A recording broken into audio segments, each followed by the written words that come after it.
تیسری اعزازی پوزیشن ہے تصدر مفتیان بن مفتیان government medal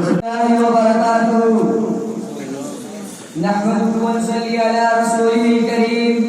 أما بعد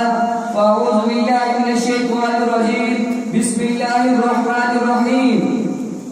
فقال الله تعالى وما أرسلناك إلا رحمة للعالمين ہوئیگا آج اپنے زخم پہنا کر کے چھوڑوں گا ہوئیگا آج اپنے زخم پہنا کر کے چھوڑوں گا لہو رو رو کے محفل کو گلستان کر کے چھوڑوں گا جناب صدر علماء کرام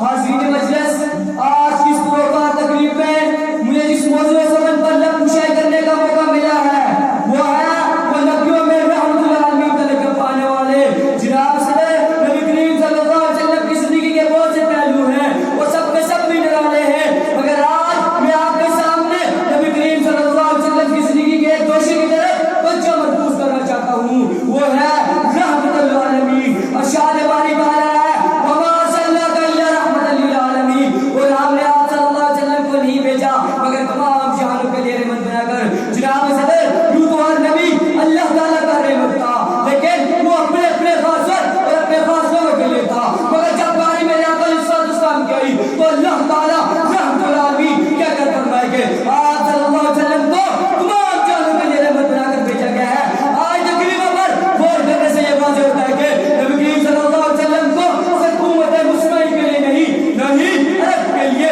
نہ صرف مسلمانوں کے لیے بلکہ کائنات میں موجود ہر چیز کے لیے رحمت بنا کر بھیجا گیا ہے انسان و جن جن و یقین حیوانات و نباتات اور جو کہ کائنات میں موجود ہر چیز کے لیے اگر دو شاہ صلی اللہ علیہ وسلم صحابہ رحمت کر رہے ہیں جناب صدر نبی کریم صلی اللہ علیہ وسلم صرف اپنوں کے لیے نہیں بلکہ دشمن کے لیے رحمت ہے ہندا نبی عورت ہے آپ صلی اللہ علیہ وسلم کے سچا حضرت حمزہ رضی اللہ تعالیٰ کا پہلا چھپایا لاشم بنتی کی تو آپ صلی اللہ علیہ وسلم نے صحابہ اکرام کو کفار کی لاشم بنتی سے مانا فرمایا یوں یہ قرب آپ صلی اللہ علیہ وسلم پر پورا کرکٹ پہنتی تھی لیکن جب وہ بیمار ہوئی تو آپ صلی اللہ علیہ وسلم اس کی بیمار پر سے کرنے چلے گئے جناب صدر یوں نہیں آپ صلی اللہ علیہ وسلم جب سے طائف والوں کو بہت اسلام دینے گئے تو طائف والوں نے نہ صرف آپ کی دعوت کا انکار کیا بلکہ آپ کے پیچھے آباش کر کے ڈال دیے جنہیں آپ صلی اللہ علیہ وسلم کو پتھر مار مار کر لہو لہان کر دیا کوئی طائف میں حضور پیش ہوا آج کیا ہے محمد صلی اللہ علیہ وسلم اگر اجازت ہو تو ان طائف والوں کو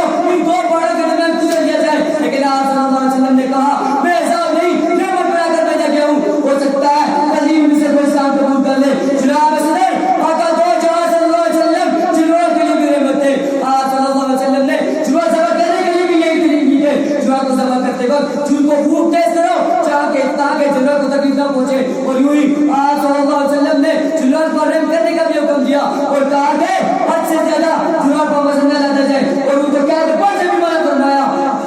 جناب صدر نبی کریم صلی اللہ علیہ وسلم کی زندگی کی نبی کریم صلی اللہ علیہ وسلم کی رحمت علی کی سب سے بڑی مثال یہ ہے کہ آپ صلی اللہ علیہ وسلم نے اپنے جانی دشمنوں کو معاف کیا نہ صرف معاف کیا بلکہ ان کی رشوت ادائی کے لیے بھی دعا کی تاریخ اگر ڈھونڈے گی ثانی محمد صلی اللہ علیہ وسلم کو تاریخ اگر ڈھونڈے گی ثانی محمد صلی اللہ علیہ وسلم کو ثانی تو بڑی چیز ہے سایہ بھی نہیں ملے گا جناب صدر یہ تھی چند مثالیں جو دنیا کے اندر نبی کریم صلی اللہ علیہ وسلم کی رحمت ہونے پر دلالت کرتی تھی اب میں آپ کے سامنے قیامت کے روز نبی کریم صلی اللہ علیہ وسلم کی رحمت کی مثال آپ کے سامنے رکھتا ہوں اور اس سے واقعہ میں آتا ہے کہ روز محشر میں لوگ کے ساتھ کتاب کی جلدی میں حضرت عیسیٰ علیہ السلام سے لے کر حضرت آئیم علیہ السلام سے لے کر حضرت عیسیٰ علیہ السلام تک جائیں گے لیکن سب انبیاء کرام رب کی ووٹ کی وجہ سے سوال سے انکار کریں گے اور لوگ نبی الرحمت سے سوالش کریں گے تو نبی کریم صلی اللہ علیہ وسلم سجدے میں گر جائیں گے رب تعالیٰ حکم فرمائیں گے اے محمد صلی اللہ علیہ وسلم سر اٹھا تو مانگ تو سوالش کر تو سوالش قبول ہوگی تو مانگ تجھے عطا کیا جائے گا اس روز نبی کریم صلی اللہ علیہ وسلم تمام لوگوں کے ساتھ خدا کی سوالش کریں گے اس دن نبی کریم صلی اللہ علیہ وسلم تمام بنی اسرائیل کے لیے رحمت بند کرائیں گے جناب صدر ان تمام دونوں واقعات سے ثابت ہو جائے کہ نبی کریم صلی اللہ علیہ وسلم تمام نبیوں کو رحمت العالمین کا لقب پانے والے ہیں میں شیخ سے اپنی تقریر کو ختم کرنا چاہتا ہوں وہ نبیوں میں رحمت العالمین کا لقب پانے والے وہ نبیوں میں رحمت العالمین کا لقب پانے والے مرادیں غریبوں کی بن لانے والے وہ مصیبت میں لہروں کے کام آنے والے مصیبت میں لہروں کے کام آنے والے وہ اپنے برائی کا بند کرنے والے